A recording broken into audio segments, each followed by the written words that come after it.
Hello survivors and welcome to another Walking Dead Road to Survival video, and in this video we're going to be doing another podcast. This time the subjects are about the big changes that are going to be coming up in War. There is obviously the War Reforged going on at the moment, the big promotional stuff with the beta and the update, and you basically got to get on top of this as soon as possible. We're going to be talking about basically what these updates are going to be bringing to the table and the potential impact that they could have on the game. And in this video, I'm going to be joined by Man on the Moon and MistaC. Welcome to the video, guys. Thanks for Hey, having me. good. Yeah, good to be here, man. Glad to be back. Okay, so there's three main things that's happening in this war update. We're going to touch first on multiple defenses, and I just want to get your ideas and thoughts on the impact that multiple defenses are going to have, when it comes to anything that you can think of, be it team building, the long-term viability of certain characters. Will this open up certain characters being used on a defense team for you? And I'm going to throw that over to Man on the Moon first. All right, so I honestly I like it. I last night I went through and I actually just kind of mock built what my potential defenses could be, and honestly, I got down to I mentioned it in your stream, your live stream. I got down to putting my LB3 Gator in the third team, which I didn't even feel bad about. Like I went back and I reread his kit and I was just like, holy crap, confused 3 for 2. That's actually pretty, like that's big. And Gator could be one of those write-off characters. People aren't going to target him right away because of how old he is, and then all of a sudden his aggro is procced 3 or 4 times and he rushes and kills one and confuses 3, and you're just like, wait, Gator who? Yeah, I kind of get what you're saying. And Gator's actually kind of tanky. He was used at the beginning of the mythics. He was one of those earlier characters. His stat balance is not too bad. He's not on the sort of levels of the super tanks, but it's still pretty good defensive Yeah, stats there. yeah. It's just I like the fact that it's forcing me to go back and actually like it's not just insert latest promo here or insert 3 of the 5 latest characters, and it's just bringing out more options, and it's honestly I think it's making it more strategic. What about yourself, MistaC? When you see this multiple defenses being a thing added, what are your thoughts on the system? There's multiple things that I think about it. There's some positives, there's some negatives about it. I'm gonna start with the positives, and the obvious are that you're gonna know what you're gonna go up against. So, for example, if I see that there's not a William on the team, or if it's a windowless team that does not have any type of bleed resistance, I can bring in Zachary, for example. So that opens up more opportunity to use my older characters that's in my roster and pulling up some dust right now. So it's definitely some good parts, I think, to see what you're going to go up against. Yep, I Uh, agree. And the yeah, fact that the big bonus there as well is I can't use William in all of those defenses. One of those teams is going to have William, but I've got to think of other ways to counter the bleed. And there are multiple characters out there for sure, but there is possibilities of having all those bleeding reductions and resists in a team. But there's also the possibility, like you say, of actually dusting off some of these like Ty Zachary teams, which is actually going to be pretty good. yeah, it's going to be fun to reuse some of those older characters that, yeah, unfortunately did get a little bit counter when Tara came out, so we didn't really get to use them. But I guess we get to use them now again, so it's a fun feeling, I guess. You I also enjoy talked that. about potential negatives. What are Yep. your thoughts on the negatives here? So one thing that is mostly gonna be bugging me a little bit, and that's me feeling a little bit bad for some of the newer players. The newer player experience is gonna be probably a bit negative towards this war change because maybe you just have one defense that's really good, so you're only gonna have one good defense. So the odds are that you're gonna be taken out quite quickly compared to others, which could kind of make it a little bit of a poor experience. But that's pretty much from what I've seen from other people's feedback, and that's what I think is the one thing that's probably a bit on the negative side on this change compared to the old system. Yeah, they need to be very careful with those brand new servers. I know we've got We had Bradley just kind of opened up to join all the CRWs, and now there's a new server out there that's going to have AOWs. They've got to be really careful when they open that up to CRWs because, like you say, I think they probably will have, I hope, maybe 1 or 2 defenses just to get them slowly rolled in. Do you think that potentially there needs to be some sort of like event or something surrounding the launch of this to give out resources, particularly to people who don't have these characters, skills leveled up? Military supplies for some people is very problematic. Certain trainers, Maddox, Madelines. Do you think that would help the scenario here? Silver characters as well. Silver's gonna need tons if you're catching up. Definitely. With the release of, I guess you could call it's called like Reforged War. It would be great to just throw in a big event with this. Give out characters, give out all the supplies that you need. I think that's definitely something that I think is going to be needed, not just for returning players or people with smaller rosters, but I think everybody. I think that if I looked at some of my defense team characters in the past, I didn't necessarily upgrade all their skills, or when I was using characters in like grade 5 era, they obviously now have LB1 and they've got like the second part of their tank that I'm still going to have to upgrade. So I'm potentially going to have to max out probably in the region of like 10 to 15 skills that I didn't, max out before at minimum. And that's tons, that's huge amounts of Maddox and Madelines. That's like, 15 of each, plus all the Liliths, Ulysses, military supplies. So let's hope that something actually comes in. There is one actual little extra thing in here with the multiple defenses. It is going to impact defense team scoring to a certain extent. At the end of a war, for each team that is left up on your own defense, from the beta region, at least from testing, you get 100 points for your faction and 100 points towards your own milestones for each team that's alive. Now, I did test it, and if you were downed and you coined right at the end, you could potentially get yourself like 300 or 400 points based on how many teams were allowed in that situation, just like right at the end if you wanted to. But what are your feelings on receiving points for having teams alive at the end versus, let's say, points for actually defending? If you defend somebody and got like 10 to 50 points, do you think that would be better than rewarding you for having defenses alive at the end?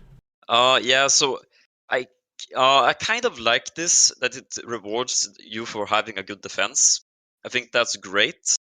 The problem is, like you're saying, you can coin at the end, so it's kind of exploitable. But then again, are you really going to spend 800 and above with coins just to get a war win? Some will, don't get me wrong, some will, because war points are really crucial in placements. So, but yeah, maybe it would be better to maybe change up the system.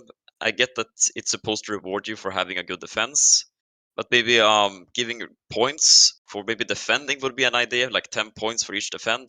It's just an example. Yep. But yeah, it's definitely a possibility.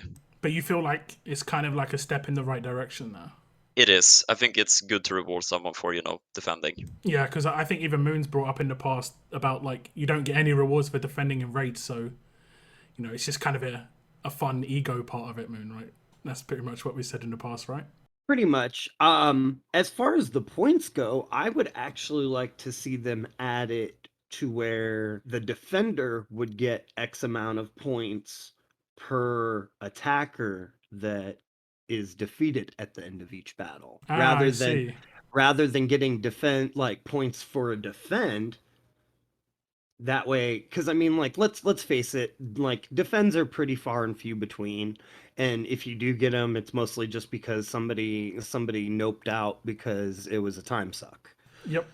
However, most people are, even in their most people even in their losses are getting 1 or 2 defeat per, from the attack team. Most people aren't winning these days with 5 alive. So I would like to see the defender get points based on how many attackers are taken out at the end of a battle.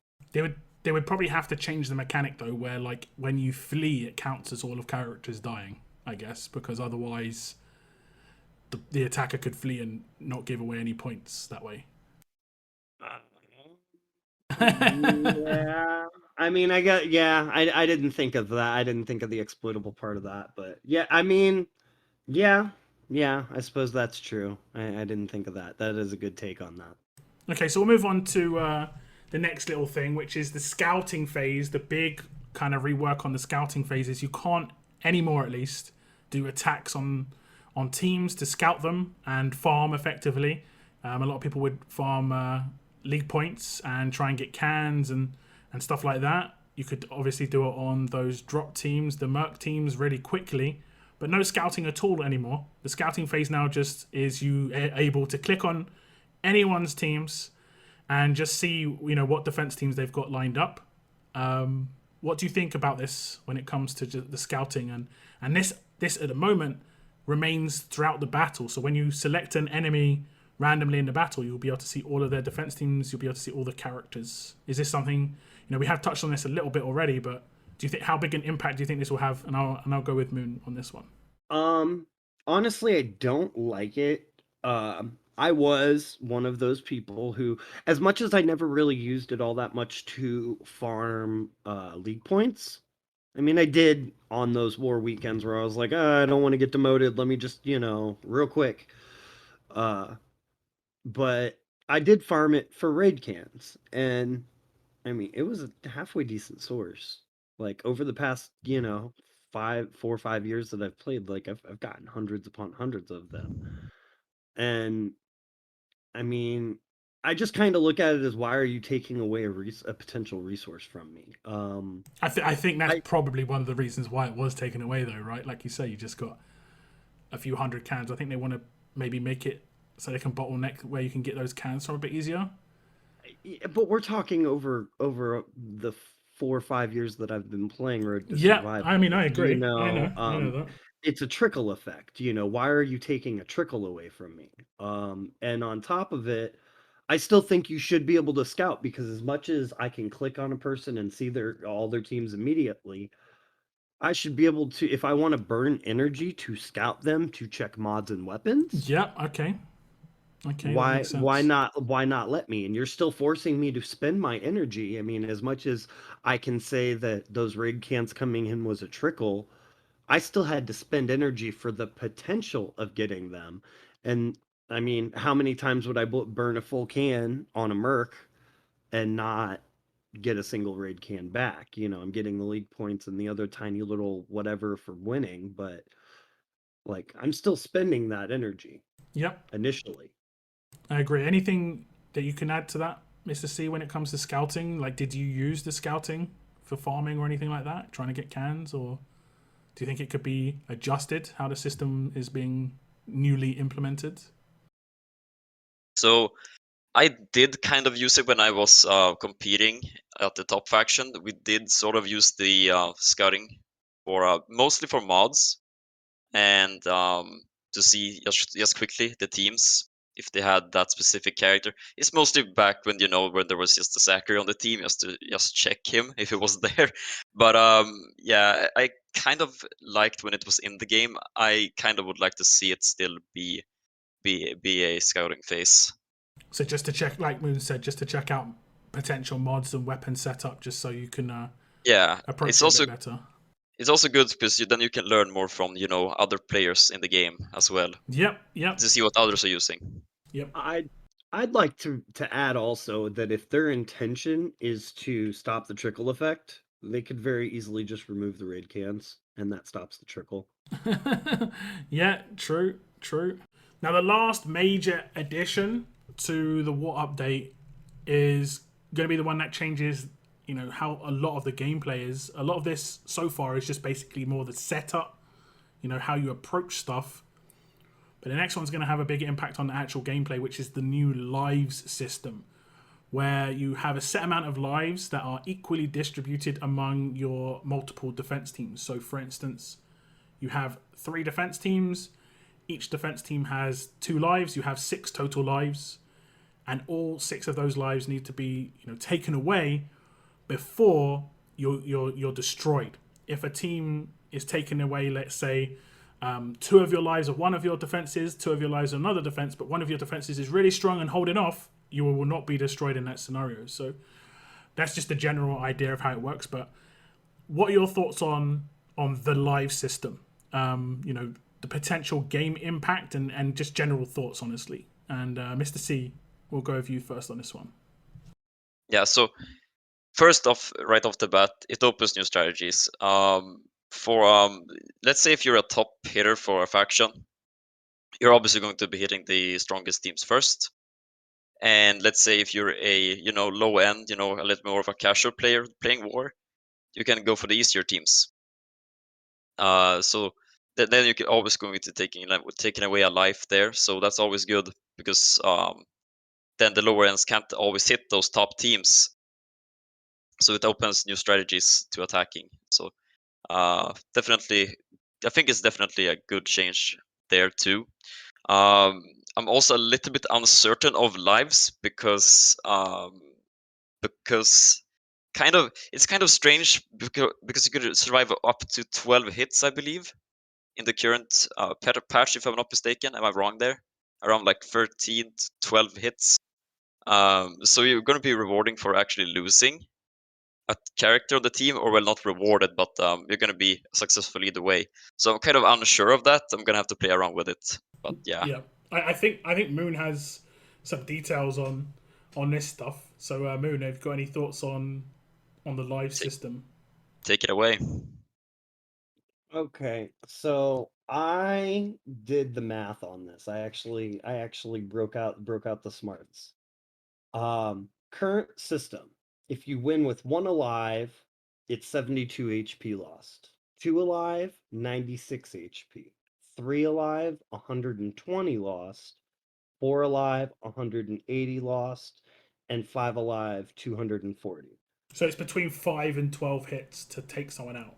Well, it's 12 hits with 1 alive, 11 hits with 2 alive, 9 hits with 3 alive, 6 with 4 alive, and 5 hits with 5 is the actual numbers breakdown. Yeah. And so essentially it's taking it to where even if you were to win with 3 alive, it's taking 1 less hit, as to where if you were were to actually win with 5 alive, you are actually being punished for that because now it's taking 3 more hits to take them down. So on the low end, it's good. Like if you're just barely squeezing through, it's really good. But if you're blasting through teams, it's bad. And it kind of meets in the middle where it's, with the current beta, it's 8 lives, and that would be roughly, the same as the winning with 3 lives would take 9 hits in the current system. So, But one thing we don't understand or hasn't fully been determined yet is, can I attack a team that has 2 lives with the rest of my faction? So like, can 8 people attack the same team? Or does it tell you there's too many people attacking that team? It was hard to really find that out in beta. If you can do that, then potentially you can do 24 hits on a 3 defense team. Whereas you can't do that right now. Right? The most you could Yep. do is 8. You know? If everyone wins, you can do 8 stack. Whereas now you can do it with this system. If you can stack the attacks on the same team, potentially 24, and that is going to be like some top level faction strategy to get that done. But it's unsure if that's even going to be able to be the case. But what this also does do, which I think is going to have quite a big impact, is it's going to eliminate partial defenses. Right? Even if you lose, if you get attacked and lose when they've got 1 alive or 5 alive, you're still going to lose 1 life. How big an impact do you think that's going to have on gameplay? to be honest, I hadn't actually considered it. That was something I've kind of just uh I hadn't been in Discord that much. I hadn't actually seen that point popped up. Like I think a you lot say of that, and people I'm just are kind of overlooking the live system and just everyone's yeah. like, oh my god, 3 defense teams, and not really That, paying too much attention to the live system and how much of an impact that can have, because that's going to have gameplay impact. I honestly don't like. I don't. Considering I hadn't thought of it, I'm just like, oh crap. Like that's my initial thought. My initial reaction to it is like, What about you, MistaC? What is your thoughts on like no more partial defending? Not being able to effectively, you lost less HP, took more attacks to beat you if there was only one character alive. now it's this like hard amount of defense that you have. Do you think that's better or worse? It is kind of in the middle. What are your thoughts on that part of the life system? Yeah, it's just in the middle. For top ends, as you said, they're gonna be, a little bit let down with that, and newer players will be happy about it. And when newer players, I mean, people that doesn't have the top tier teams. So yeah, it's kind of just a 50-50 take. I am, of course, a little bit I'm not gonna like it that much. I'm gonna be preferring the old system there. But yeah, it's just however you like it. That's just how it is. Yeah, I think individuals and factions will still be rewarded for being faster and better hitters, though, right? So the top factions will still be benefited. It just seems to be that maybe if you're not in a top faction or a top individual, you can select the easier team that you want to attack. And also, it's going to be harder to completely wipe your defense. So maybe it's just to not make wars last longer, just to give people a little bit more of a chance to actually get some points on the board, regardless of what play level they're at. Yeah, Okay. It's just individually, what do you think? Yep. Okay, so that's it for the main 3 sections of the war update. Is there anything extra that you want to see maybe added or potentially tweaked on things that have existed for a long time? And I'll set up Moon for this one first. Is there anything in particular you want to see potentially looked at and tweaked? Okay, yeah. So I would actually like to see, with the way stuff works now, I'd like to see retreat timers changed a bit. I'd like, and it's mainly just because if you do get stuck behind a brick wall with these lives, which seems fairly unlikely to be honest, somebody in the faction is going to be able to take that life away most of the time.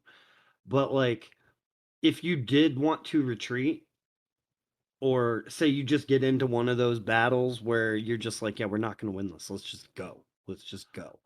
I think the retreat timer should be cut down to maybe 4 minutes to retreat. And then once you actually retreat, I think it should only take 60 seconds. It's quicker to drop and die. Exactly. And since now then, that you can't drop and yes, die. exactly. Now that you can't drop and die, you need to be able to retreat quicker. And I honestly think that they should change the way the confirmation works, because a lot of times you will have a general that's AFK.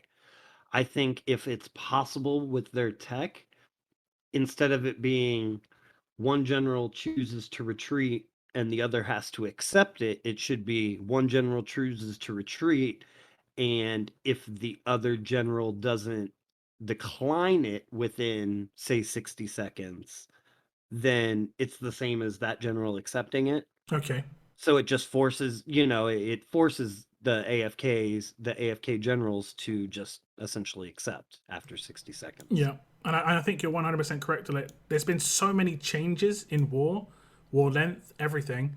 Even these changes now with this Reforge, since the retreat timers were put in, they definitely need to be looked at as well, because those haven't changed that much at all, I don't think. So that's definitely a great point.